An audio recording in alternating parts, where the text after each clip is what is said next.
দেশ বিদেশের সর্বশেষ স্পোর্টস আপডেট নিয়ে বিয়ন্ড বর্ডার স্পোর্টসের নিয়মিত আয়োজন sports bulletin powered by beyond border study abroad.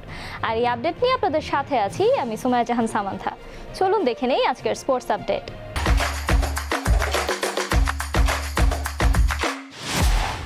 নতুন প্রধান কোচ হিসেবে রিচার্ড পাইবাসকে নিয়োগ দিয়েছে আফগানিস্তান ক্রিকেট বোর্ড। গতকাল 61 বছর বয়সী পাইবাসকে নিয়োগ দেওয়ার বিষয়টি নিশ্চিত করেছে এসিবি।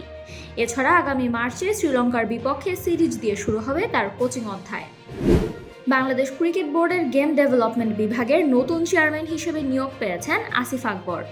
এছাড়া নতুন দায়িত্বে বয়সভিত্তিক ক্রিকেটের পাশাপাশি দেশের ক্রিকেট ভবিষ্যৎ উন্নয়নের কাজ তদারকি করবেন তিনি। প্রায় 24 বছর পর অস্ট্রেলিয়ার মাটিতে টেস্ট খেলতে যাচ্ছে বাংলাদেশ জাতীয় ক্রিকেট দল।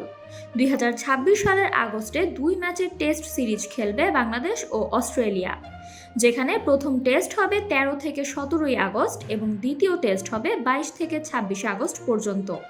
আগামী মাস থেকেই মাদ্রাসা ক্রিকেট চালু করা হচ্ছে বলে জানিয়েছেন বিসিবির পরিচালক আসিফ আকবর। গণমাধ্যমের এক সাক্ষাৎকারে তৃণমূল পর্যায়ে ক্রিকেট চালুর ইঙ্গিত দিয়েছেন তিনি। বাফুফেকে ঢাকা, সিলেট ও চট্টগ্রামের 3টি স্টেডিয়াম বরাদ্দ দেওয়ার সিদ্ধান্ত নিয়েছে ক্রীড়া প্রতিমন্ত্রী আমিনুল হক। এছাড়া আনুষ্ঠানিক চুক্তির মাধ্যমে এই মাঠগুলো হস্তান্তর করা হবে বলে জানান তিনি।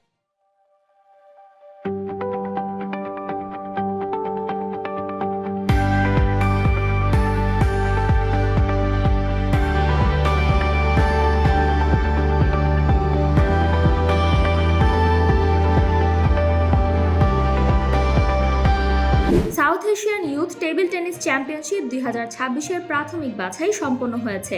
বাছাই শেষে অনূর্ধ্ব 19 বালক বিভাগে দেশের সেরা খেলোয়াড় নির্বাচিত হয়েছেন মোহাম্মদ নাফিস ইকবাল এবং বালিকা বিভাগে খৈখৈশাই মার্মা। অন্যদিকে অনূর্ধ্ব 15 বালক ও বালিকা বিভাগে সেরা হয়েছেন মোহাম্মদ মৃদুল রহমান ও জান্নাত ইসলাম রোজা। চ্যাম্পিয়ন্স লিগে ইন্টার মিলানকে 2 লেগ মিলিয়ে 5-2 গোলে হারিয়ে শেষ 16-এ উঠল বোডো বাগলিন্ট। এছাড়া দ্বিতীয় লেগে 2-1 গোলে জিতে ইতালির স্টেডিয়ামে ইন্টারকে বিদায় দেয় নরওয়ের এই ক্লাবটি। চলমান টি-20 বিশ্বকাপে পাকিস্তানকে 2 উইকেটে হারিয়ে সুপার 8-এ টানা দ্বিতীয় জয় তুলে নিল ইংল্যান্ড। আগে ব্যাট করতে নেমে 9 উইকেটে 164 রান তোলে পাকিস্তান। জবাবে এই লক্ষ্য তাড়া করে 8 উইকেট হারিয়ে জিতে যায় ইংল্যান্ড।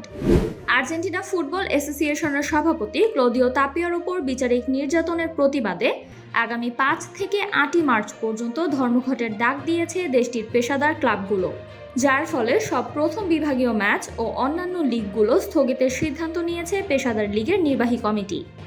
টি-20 বিশ্বকাপের নকআউট পর্বের ভেন্যু নিয়ে চরম অনিশ্চয়তার মাঝেই সেমিফাইনাল ও ফাইনালের টিকিট বিক্রি শুরু করেছে আইসিসি। টুর্নামেন্টের শেষ 3 ম্যাচের চূড়ান্ত ভেন্যু নির্ভর করছে সেমিফাইনালিস্টদের তালিকার উপর। এমন অস্পষ্ট পরিস্থিতির মধ্যেই টিকিট বিক্রি শুরু হওয়ার কারণে সাধারণ দর্শকদের মধ্যে বিভ্রান্তি ছড়িয়েছে। এই ছিল আমার হাতে থাকা সর্বশেষ স্পোর্টস আপডেট। এছাড়াও আমাদের সাপ্তাহিক cricket analysis show the analyst angle এবং football show the football inside দেখার আমন্ত্রণ জানিয়ে বিদায় নিচ্ছি আমি সামান্থা।